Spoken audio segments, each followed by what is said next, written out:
Hola, buenos días. Mi nombre es Carmen Cristina García. Soy médico cirujano, graduado de la Universidad Central de Venezuela, con un posgrado en genética médica de la Universidad de Newcastle upon Tyne y un doctorado en ciencias biomédicas realizado en Estados Unidos. Hoy vamos a hablar desde las translocaciones de ALK en la célula tumoral, de la teoría a la práctica clínica. ALK, la quinasa del linfoma anaplásico humano, es un receptor tirosinquinasa transmembrana ubicado en el cromosoma 2, brazo corto, segmento 2-3, y tiene un dominio intracelular, como vemos aquí en la foto, un dominio transmembrana y un dominio extracelular. Es una proteína de aproximadamente 1620 aminoácidos con un peso de 220 kilodalton y se expresa en diversos tejidos, entre ellos tejido nervioso, intestino delgado y testículos en adultos. Esta quinasa fue descubierta por primera vez en el año 1990 y casualmente se diagnosticó en pacientes que sufrían de linfoma anaplásico de células grandes, y a eso debe su nombre. Lo que se encontró en estos pacientes fue una fusión de esta quinasa ALK con la porción N-terminal de la proteína nucleofosfamina, produciendo una activación permanente de su función quinasa. Esta ALK en forma normal pues se une con su ligando, que es una familia de PAM150, se han descrito otros ligandos para la ALK, uno es la mitquina y otro la pleiotrofina. Sin embargo, todavía no está claro cuál es el ligando natural de esta quinasa. Sin embargo, pues sabemos que cuando se une con su ligando, se van a activar señales aguas abajo que afectan diferentes cascadas de señalización. Entre las más conocidas de las cascadas de señalización en que esta quinasa ejerce función está la cascada de JAK-STAT, la cascada de PI3 quinasa con MEK y ERK, la cascada de la ciclina 2, etcétera, etcétera. Lo más importante es que cada vez que se activan este tipo de señales aguas abajo, hay factores de transcripción de proteínas tan importantes, se activan factores de transcripción tan importantes como MYC, JUM, IN4, factor de crecimiento endotelial, etcétera, que lo que hacen es activar el ciclo celular. La activación de la ALK, por supuesto, como hemos dicho, la normal se refiere a cuando esta quinasa se une con su ligando. Sin embargo, se puede convertir en una activación oncogénica. Para que haya este mecanismo de activación oncogénica, esta quinasa entonces empieza a funcionar de manera repetitiva, mandando todo el tiempo señales al núcleo. Entre los mecanismos de activación oncogénico tenemos en un principio los genes de fusión, como fue descrito en el linfoma anaplásico de células grandes, y generalmente cuando hay estas translocaciones o estos genes de fusión, se une la región promotora de alguna molécula con una porción de ALK y esta queda activada constitutivamente. Por otra, esto se ha visto no solo en linfoma anaplásico, sino también en otros tipos de tumores, como el cáncer de pulmón de células no pequeñas. Por otra parte, también dentro de la activación oncogénica de ALK, sobre todo en neuroblastomas, hemos visto que hay mutaciones que activan, estas mutaciones se encuentran generalmente en la porción quinasa y hacen que la función sea constitutivamente activa, de nuevo mandando señales al núcleo celular de proliferación, de diferenciación y señales antiapoptóticas. Estábamos hablando de señales de activación y por supuesto la pregunta cabe, que es lo que estamos tratando de responder, es cómo ALK se convierte en oncogénico y por supuesto pues estamos hablando de una sobreactivación. Poníamos el ejemplo del neuroblastoma y vemos que estas son las mutaciones más frecuentes que se han conseguido en neuroblastoma y la mayoría de ellas están en el dominio quinasa de la ALK.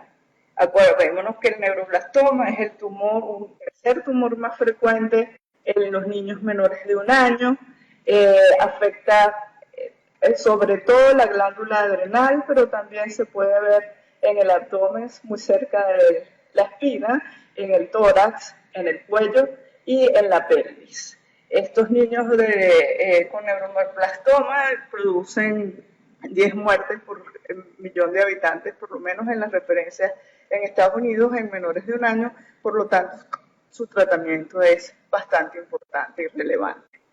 Otra forma en que ALK se convierte en oncogénico es cuando se amplifica, es decir, hay una mayor señal de ALK en el tejido.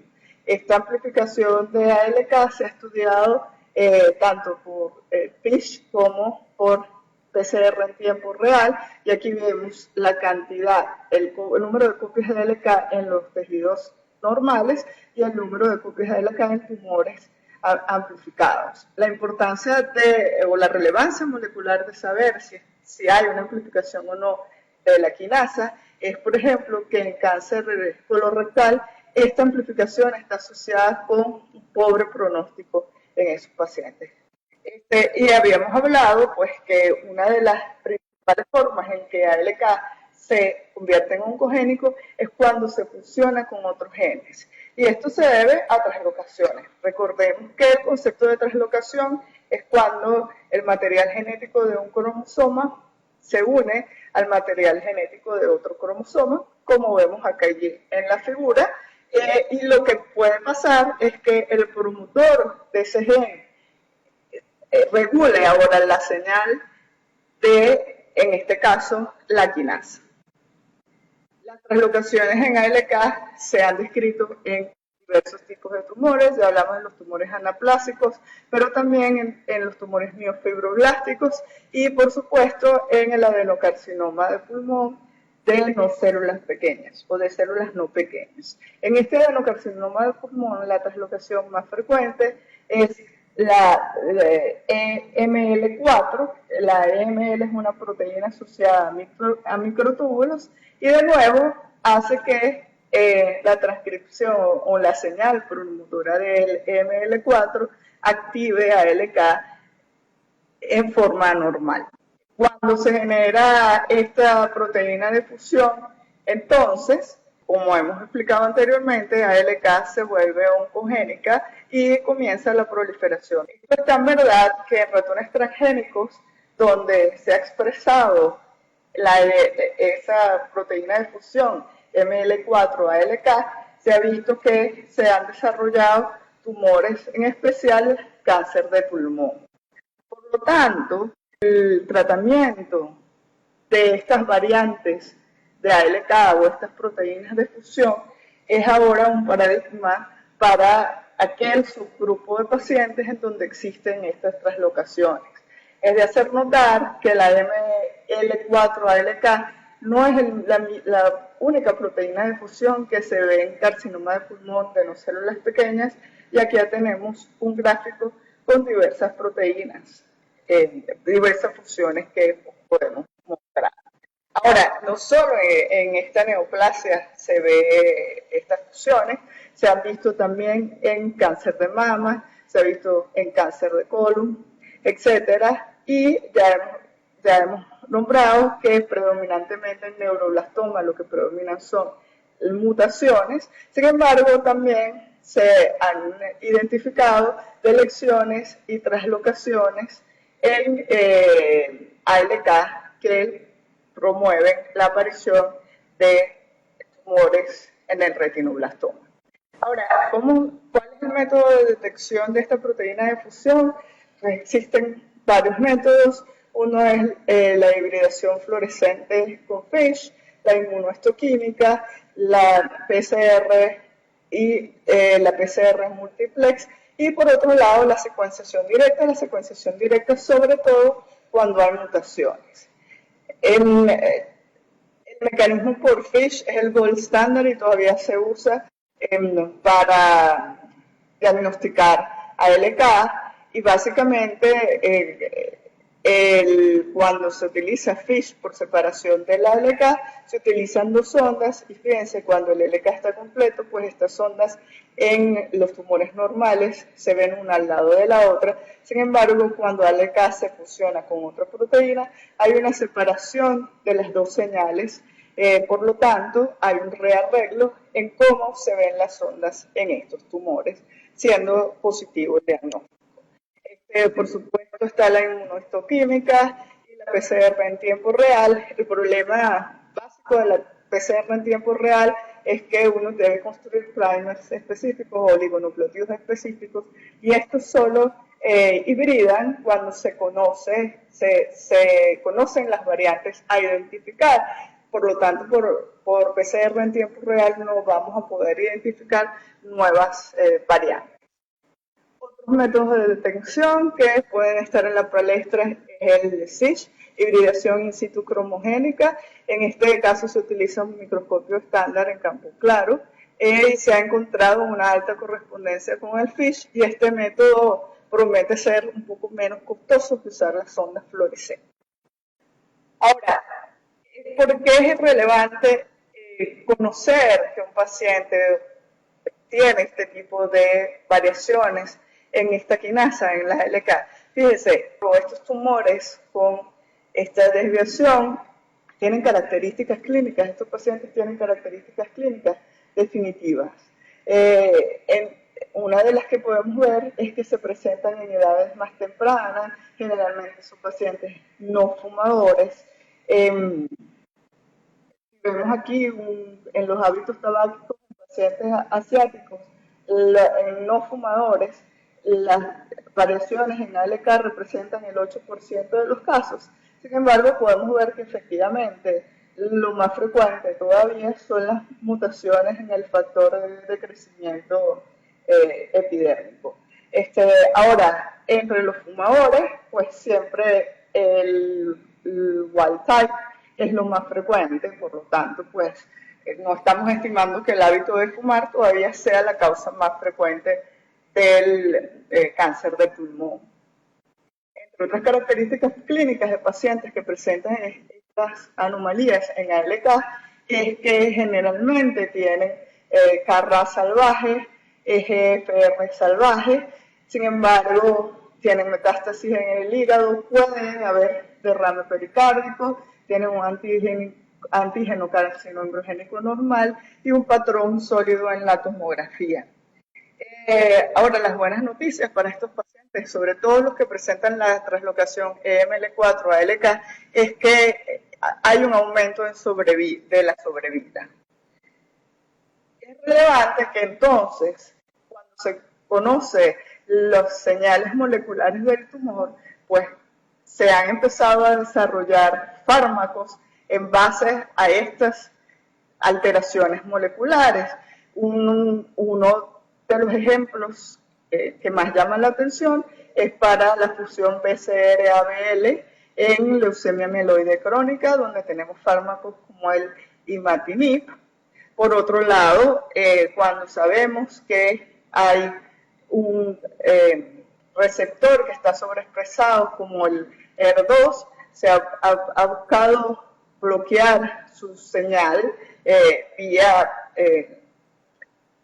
moléculas específicas, como es el caso del trastuzumab, y por otro lado, pues también se ha buscado regular las quinasas o la vía de señalización tratando de efectivamente impedir la señal, disminuyendo la actividad quinasa en las células. Aquí vemos cómo a medida del tiempo ha aumentado el desarrollo de estos fármacos para diferentes moléculas, y sobre todo se usan en tumores donde se ha visto o sobreexpresión o mutaciones de las diferentes proteínas que estamos viendo en el esquema. Dentro del carcinoma de pulmón de células no pequeñas, la terapia ha variado, ha evolucionado. Fíjense que en 1976 fue lo que se utilizaba era una combinación de quimioterapia. Después empezamos con el platino, este platino asociado a otras moléculas, y seguimos en 2015 y 2016, pues cada vez son más todas las moléculas que se han desarrollado de acuerdo a las variaciones moleculares de cada tumor.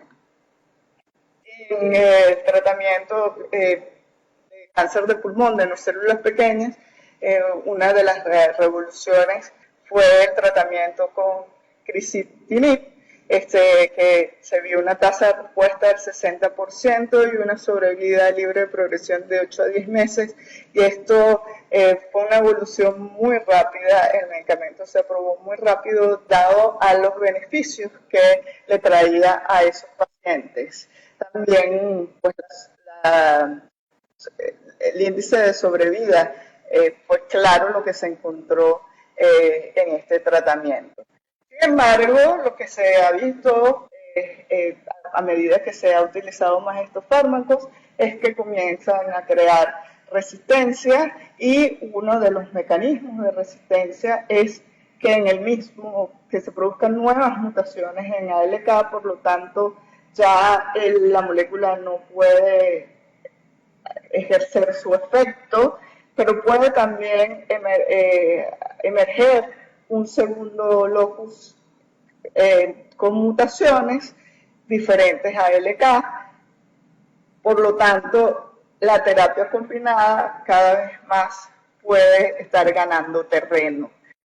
Otras cosas que todavía no se ha tomado en cuenta es el papel de los microRNA en la resistencia a tratamientos en cáncer de pulmón. Por lo tanto, pues siempre tiene que haber nuevos blancos terapéuticos potenciales contra resistencia. Ahora, una de las moléculas que surgió viendo esta resistencia de estos pacientes al crisitinib fue el ceritinib, con una tasa de respuesta de un 58%, una supervivencia libre de progresión de 6.9 meses con tratamiento previo y 10.4 meses sin tratamiento anterior, y una tasa de supervivencia general a los 12 meses de 65%. Tantos pacientes previamente tratados con crisitinib como pacientes que no habían recibido tratamiento anterior, la prognosis fue muy buena para estos tumores ALK positivos. Lo que queremos dejar claro es que en un futuro, para crear un nuevo tratamiento, vamos a necesitar conocer el perfil de expresión y el perfil genético de ese tumor, empezar a utilizar todos estos estudios basados en biomarcadores que tienen ciertos beneficios. Por ejemplo, se van a comenzar a usar grupos de pacientes mucho más pequeños, porque estos se van a escoger de acuerdo a la huella molecular.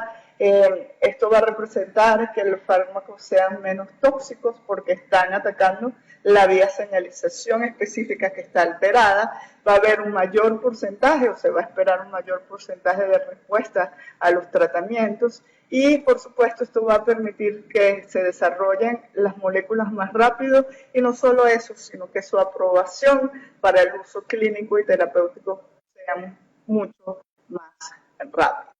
Esto significa nuevos retos, tiene que haber un cambio en la práctica clínica, tiene que haber que las pruebas sean precisas y que sean accesibles para todo el mundo, con un tiempo de reporte rápido, que la interpretación sea estándar y que no sea compleja para poder manejar.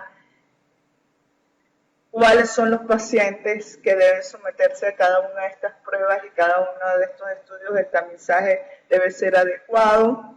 Por supuesto, siempre hay dudas acerca del costo-beneficio, pero efectivamente, mientras se desarrollen más moléculas y sepamos el perfil tumoral del paciente y podemos asegurar un beneficio para el paciente, pues el costo-beneficio o la relación costo-beneficio cada vez va a ser menos.